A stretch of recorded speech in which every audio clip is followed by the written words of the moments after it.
자유와 구원에 관한 이야기입니다. 근데 이 자유는 얻는 것도 중요하지만 지키는 것이 훨씬 더 중요한 가치죠.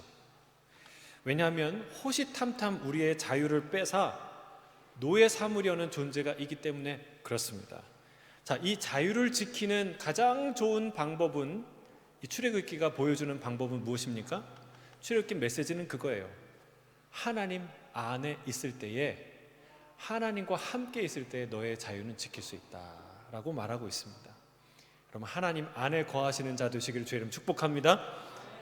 그걸 뭐라고 얘기하냐면 거룩한 나라, 하나님 제사장 나라, 거룩한 백성이라고 표현하고 있어요.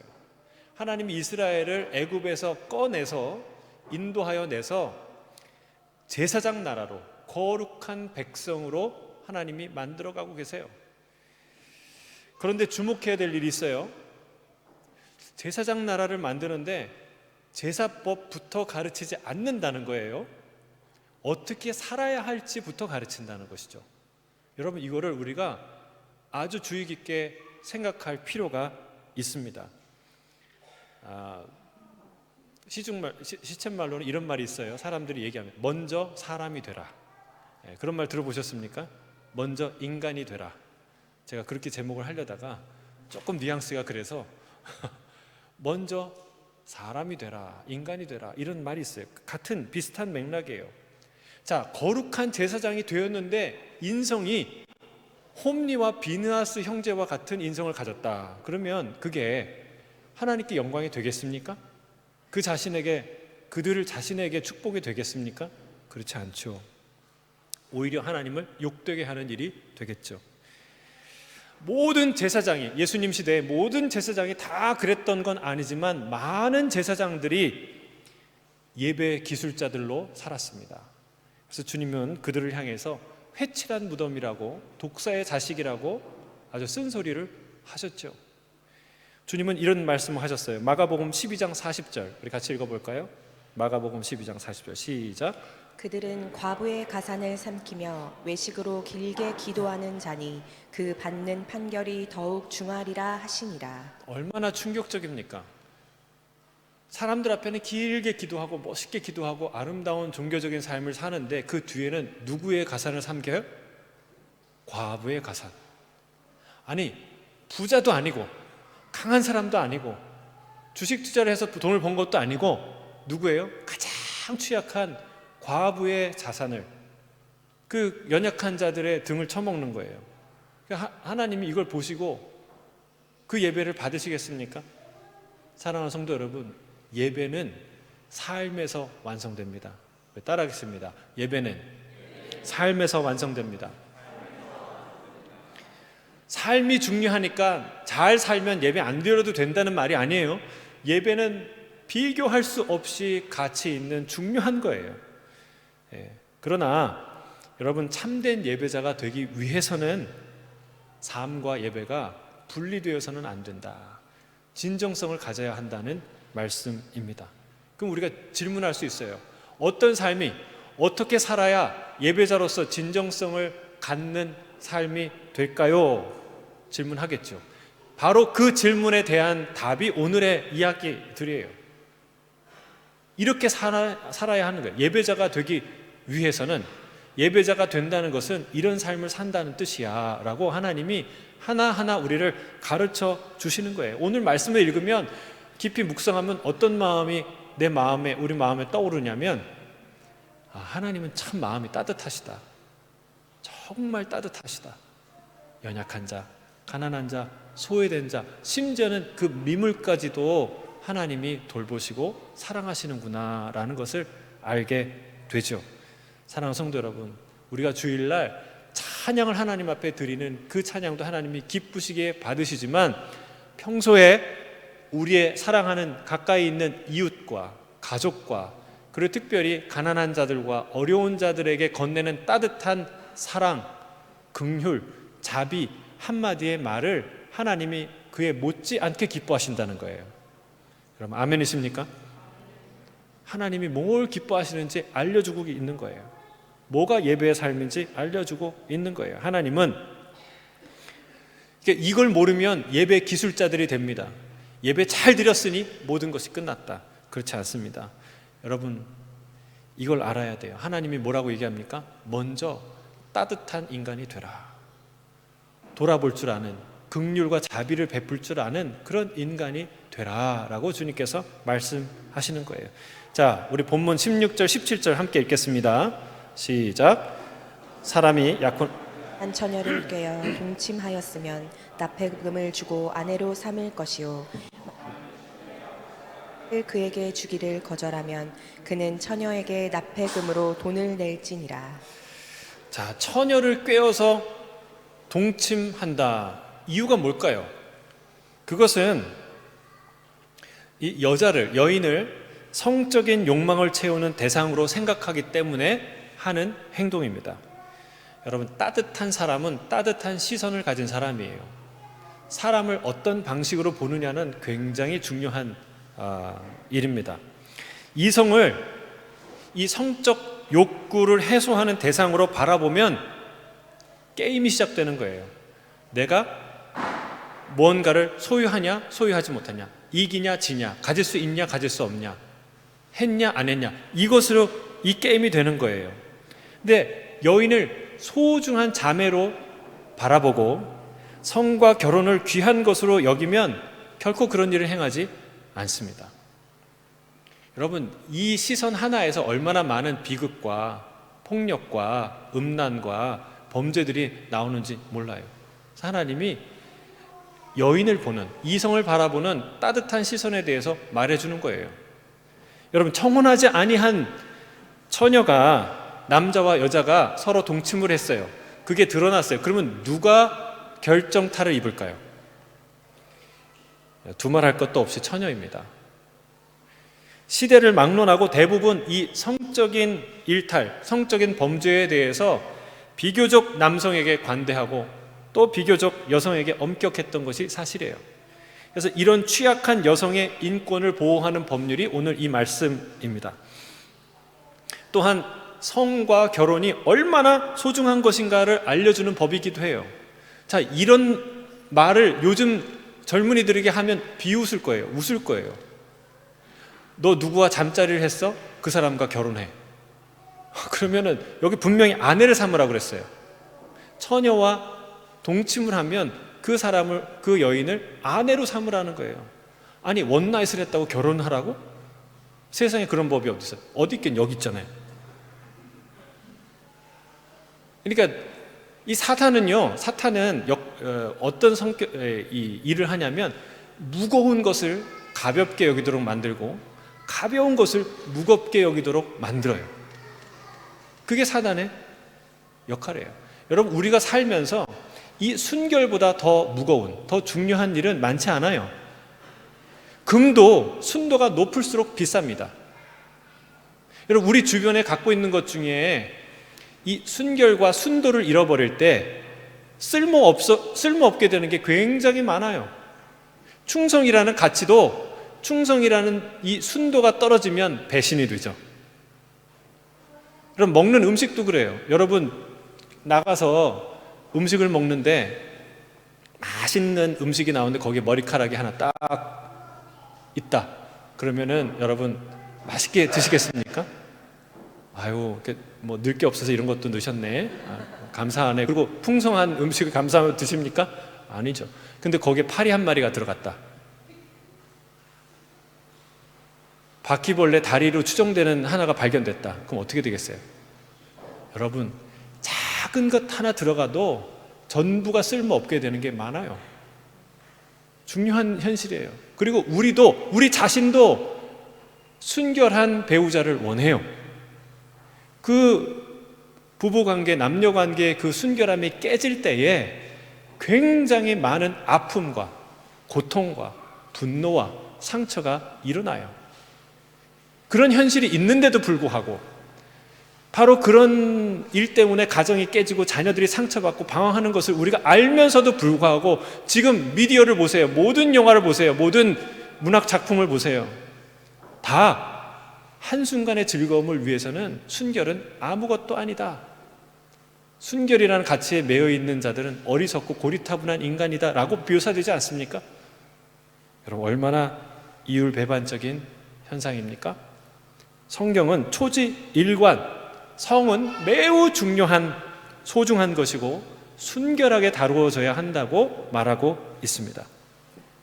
특히 여성을 꿰어서 동침하는 것은 반드시 책임을 져야 할 일이라고 말하고 있습니다. 성경이 보수적이어서 고리타분해서 이 말을 하는 게 아닙니다. 이건 매우 실제적으로 중요한 일입니다. 제가 캄보디아를 가보니까 거기서 발견한 사실이 하나 있어요. 많은 부족들이 모계 사회예요. 왜 모계 사회냐? 여성의 힘이 세기 때문에. 어디 가서나 여성의 힘이 세죠. 근데 알고 보니까 그 사회의 아버지들이 무기력하거나 또는 아버지가 부재해요. 없어요. 남자들이 아이를 낳고 도망가는 거예요. 딴 데 가버리는 거예요. 성적 즐거움은 원하지만 정작 자녀의 양육과 가족의 부양의 책임은 회피해서 다 여자들이 그 짐을 지고 살아가는 거예요. 사랑하는 성도 여러분, 이 아버지의 부재가 불행한 가정을 만드는 이런 악순환의 고리가 끊어지지 않고 일어나요. 건강한 사회를 만드는 것은요, 건강한 가정을 세우는 일입니다. 성과 결혼, 가정에 대한 책임 의식이야말로 따뜻한 사회를 만드는 가장 중요한 기초라는 사실이에요. 그 시작은 이성을, 특히 여성에 대해서 욕망을 채우는 대상이 아닌 아름답고 건강한 가정을 만드는 소중한 동반자로 생각해야 한다는 거예요. 여러분, 이게 너무 중요하기 때문에 처음으로 얘기하시잖아요. 여러분, 이게 비단 일부의 사람들의 문제입니까? 청소년부터 결혼한 사람, 나이 든 사람까지 계속 씨름하고 있어요. 특히 이 음란한 시대에 수많은 미디어를 통해서 그런 영상과 화면들이 막 그냥 우리를 찾아오잖아요. 이걸 좀 봐달라고. 그런 시대에 얼마나 많이 스트러글하고 싸우고 있어요. 뭐와 싸워야 되느냐? 뭐와 싸워야 됩니까? 여성을 어떻게 보느냐, 이성을 어떻게 따뜻한 방식으로 바라볼 수 있느냐, 이게 중요해요.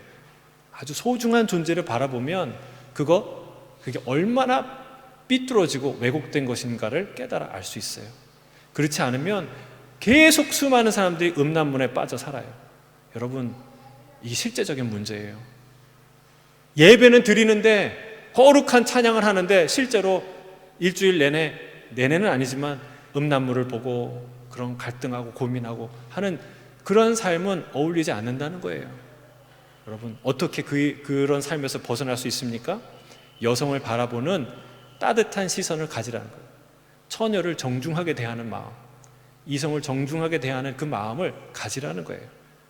그럴 때 우리는 그런 유혹에서 벗어날 수 있을 줄로 믿습니다. 자, 우리 18절 20절 읽겠습니다. 18절 20절 시작. 너는 무당을 살려두지 말라. 짐승과 행음하는 자는 반드시 죽일지니라. 여호와 외에 다른 신에게 제사를 드리는 자는 멸할지니라. 성경에는 불편한 표현들이 좀 등장합니다. 가끔 등장해요. 살려두지 말라, 반드시 죽일지니라, 돌로 쳐 죽이라, 이런 말들이 나와요. 이런 말들 때문에 혹시 여러분 가운데 시험 드는 사람이 있다면 주의 이름 축복하며 시험 드지 마시기 바랍니다.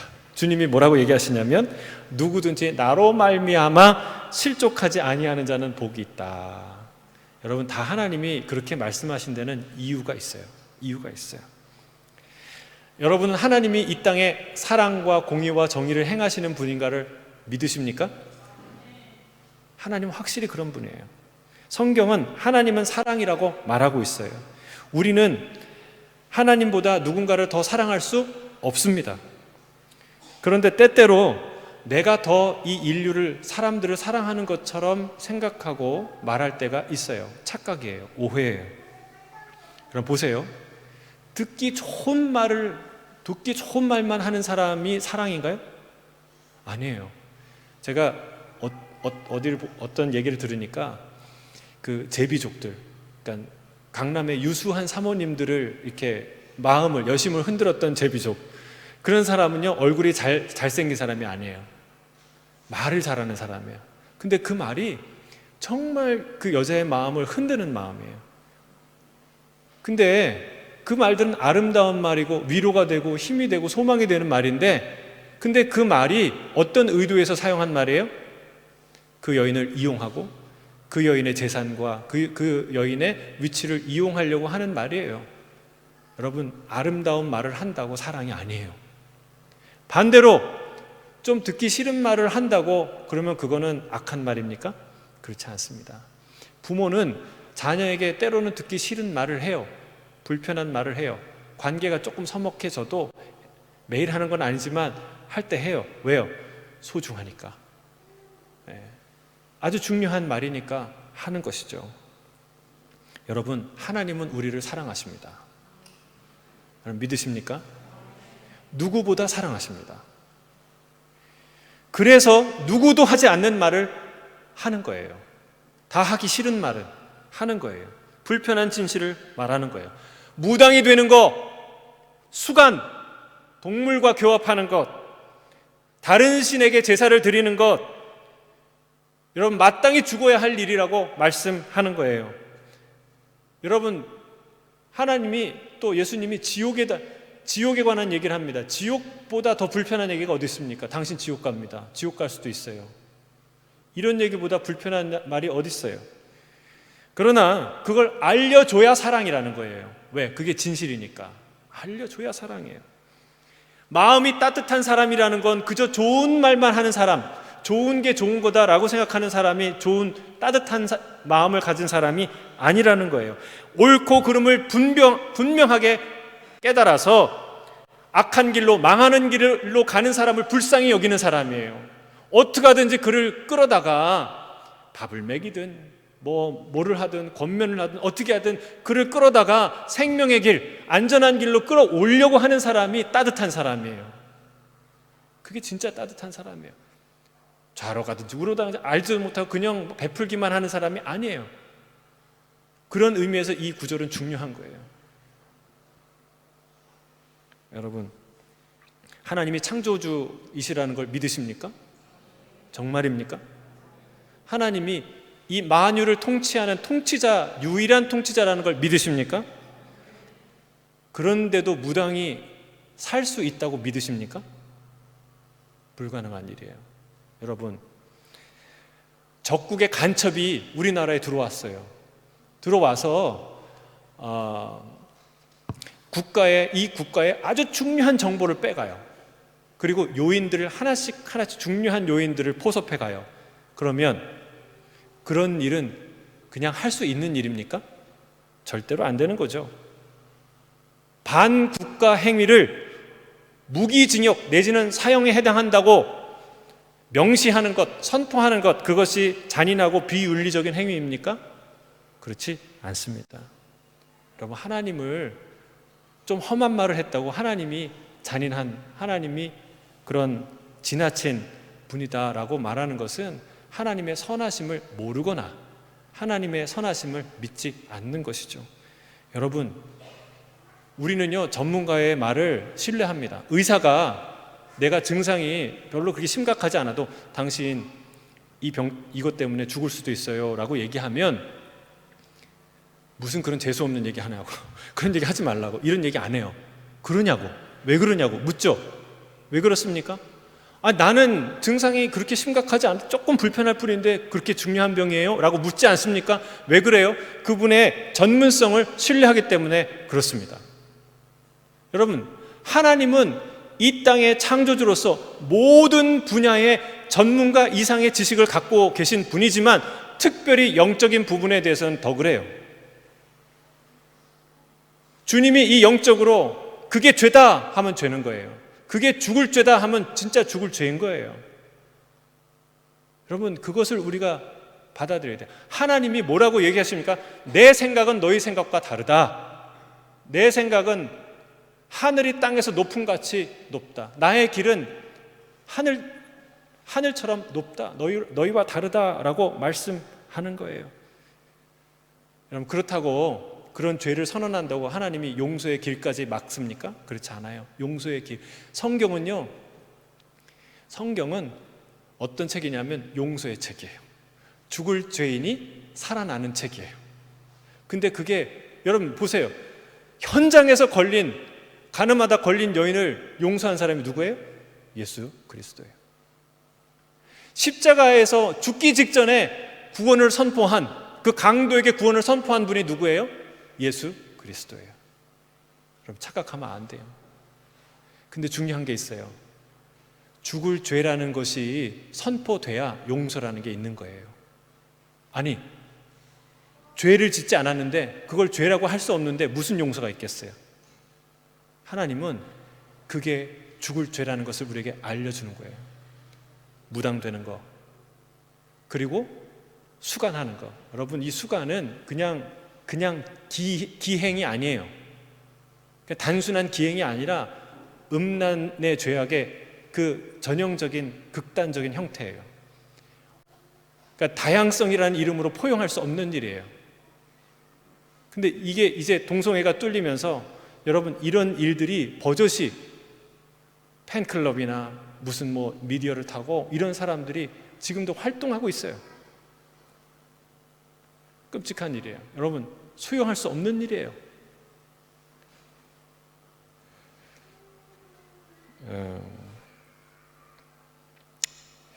자, 회개하여 돌이키지 않는다면 용서받을 수 없는 죄라는 것을 하나님이 명확하게 말씀하시는 것이죠.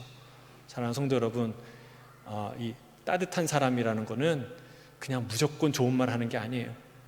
분명히 사리분별하고 옳고 그름을 알아서 잘못된 길로 가는 사람 끌어오는 사람이에요. 저거 잘못되면 안 되는데, 자기 인생, 자기 일이 바빠갖고 남이 망하든지 말든지 신경 안 쓰는 사람, 그런 사람이 오히려 무정한 사람이에요.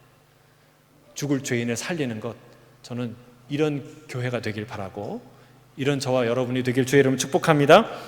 자, 21절 나그네에 관한 말씀을 하십니다. 21절 시작. 너는 이방 나그네를 압제하지 말며 그들을 학대하지 말라.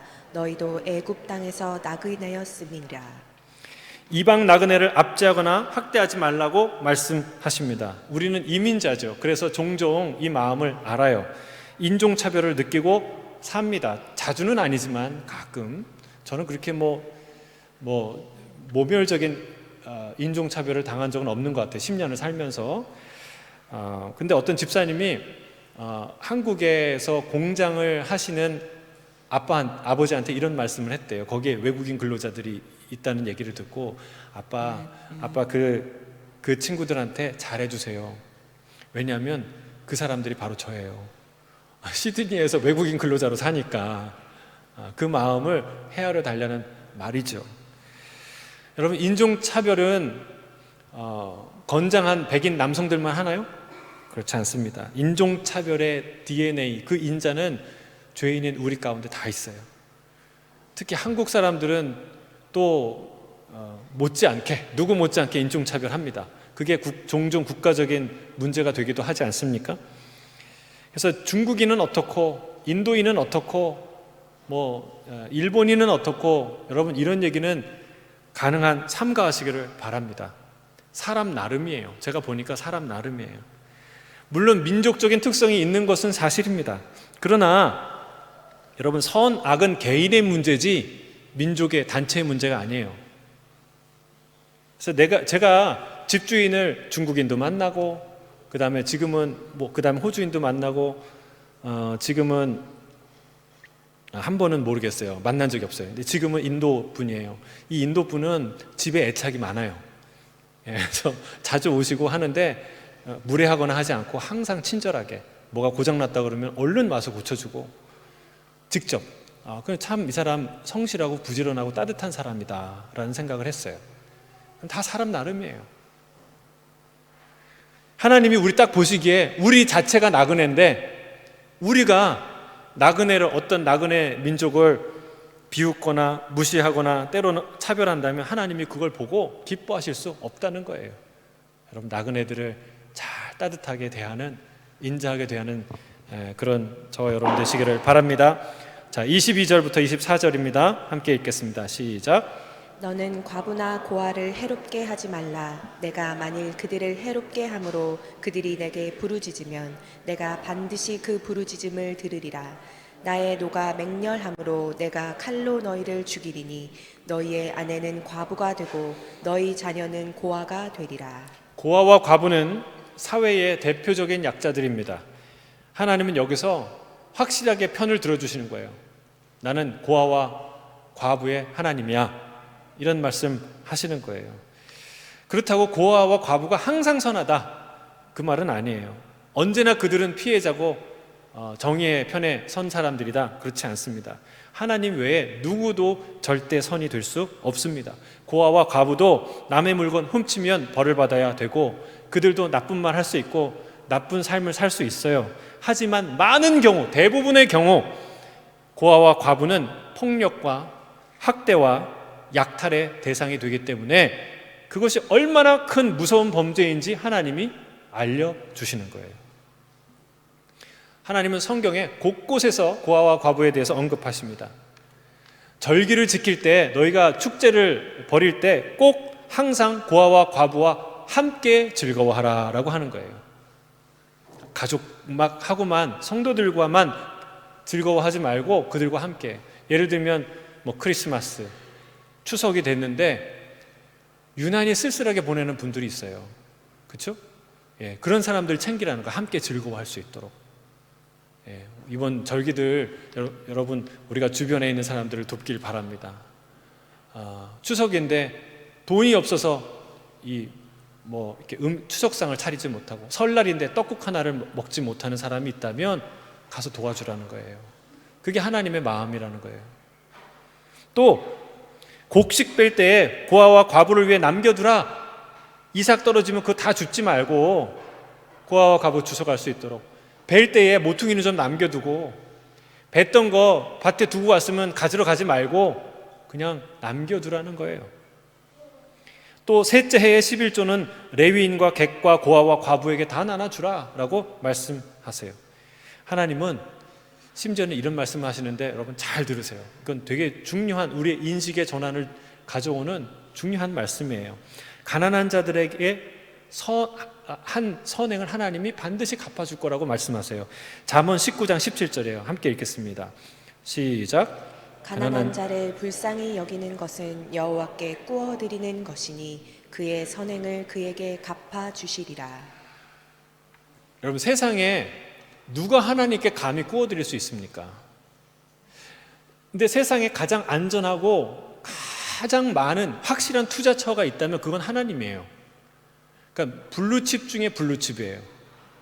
여러분 삼성 주가가 높다고 삼성 주식을 안 삽니까? 아니잖아요.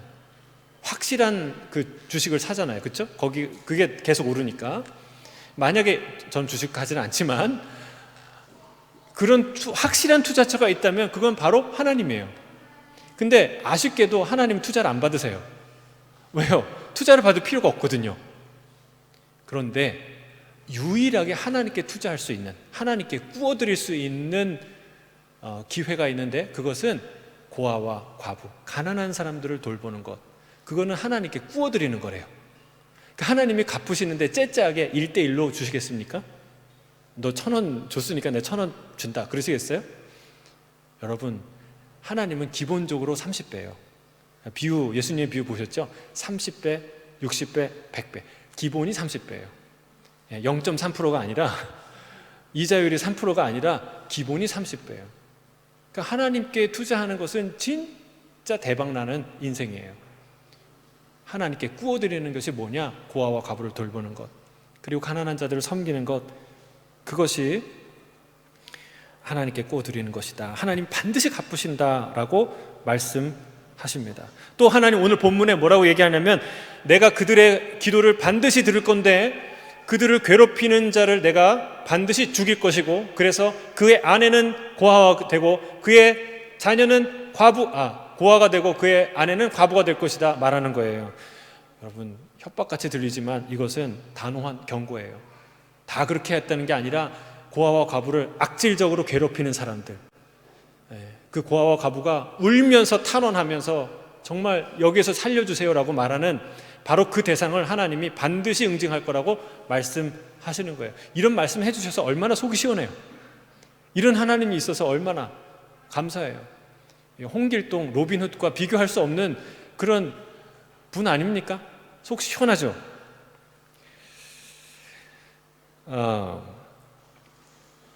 이 일, 원수도 갚아주시고 빚도 갚아주시고, 그 누가 하는 일이에요? 아버지가 하는 일이에요. 실제로 성경은 하나님은 고아의 아버지라고 말씀하십니다. 시편 68편 5절이에요. 함께 읽겠습니다. 시작. 그의 거룩한 처소에 계신 하나님은 고아의 아버지이시며 과부의 재판장이시라.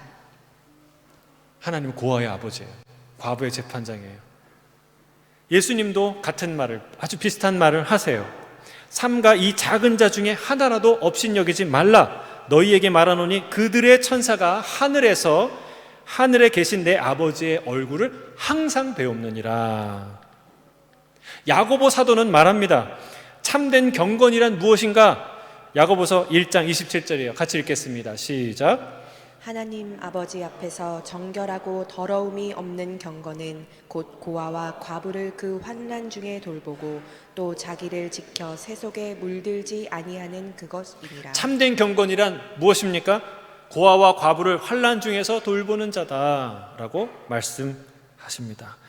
여러분, 성경은 우리의 시선을 바꿔주는 거예요. 고아와 과부에 대해서 어떤 시선으로 봐야 돼요?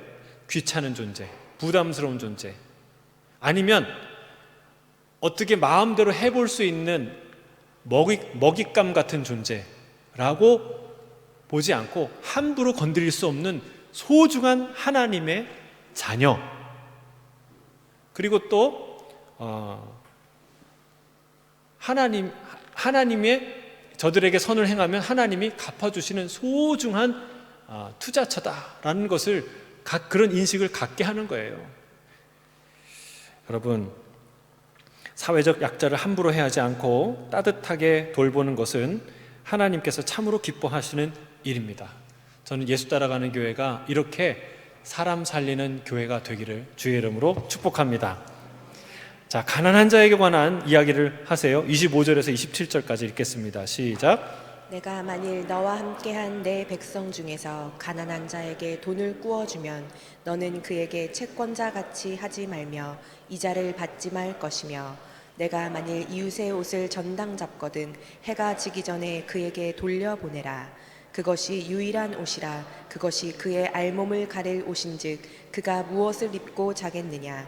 그가 내게 부르짖으면 내가 들으리니 나는 자비로운 자임이니라. 가난한 자, 어려운 자에게 돈을 꾸어주면 채권자같이 하지 마라. 이자를 받지 마라. 성경의 다른 부분을 보면 이자를 타국인에게, 외국인에게는 받아도 된다라고 말을 해요. 그러니까 이자 받는 행위 자체를 부도덕하게 보는 게 아니에요. 사실은 돈을 빌리고도 갚지 않는 것 역시 굉장히 부도덕한 도덕적 해이죠. 그러나 여기서 말하는 것은 하나님은 가난하게 되어서 생계가 어렵게 된 그런 사람, 그런 지경에 이른 사람들에게 부당한 이자를 뜯어내는, 그래서 괴롭히는 그런 일은 하지 말라는 거예요. 악덕 사채업자같이 그들을 괴롭히는 그렇게 형제를 대하지 말라고 주님께서 말씀하시는 거예요. 참 신기한 게 있어요. 내가 빚을 지면 그 사람에 대해서 참 미안한 마음, 이런 소중한 마음을 갖게 돼요. 근데 반대로 내가 뭔가를 많이 주었다 생각하면은 시선이 바뀌어요. 조금 미운 눈으로 보게 돼요. 그러니까 그렇게 했던 사람이 라반이에요. 야곱의 외삼촌 라반이에요. 그는 평소에 야곱을 곱게 봤어요. 왜? 그처럼 부지런하고 유능한 사람이 없거든. 하나님이 축복을 주시거든. 뭐 하는 일마다 잘 돼서 재산이 막 불어나거든요. 그러니까 고마운 거예요. 그러니까 고마운 눈으로 봐요. 빚졌다고 생각했죠. 근데 어느 순간에 안색이 바뀝니다. 언제 바뀌어요? 야곱의 재산이 늘어나니까. 무슨 생각이에요? 저거 다 내 건데. 내 덕에 나와 함께 있어서 저거 다 얻은 건데. 이런 생각을 하는 거예요.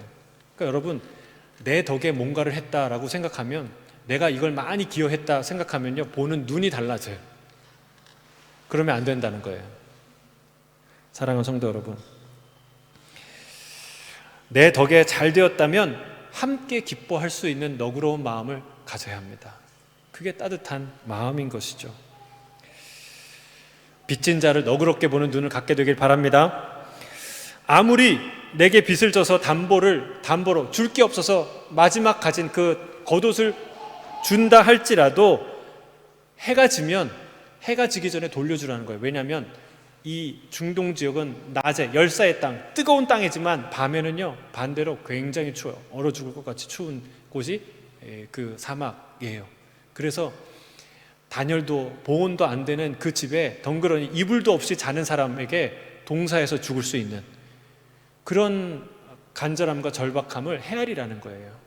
그 겉옷을 주라는 거예요. 다시 여러분, 하나님은 이렇게 정말 가난한 자의 심정과 사정을 헤아리는 정말 놀라운 분이라는 사실이에요.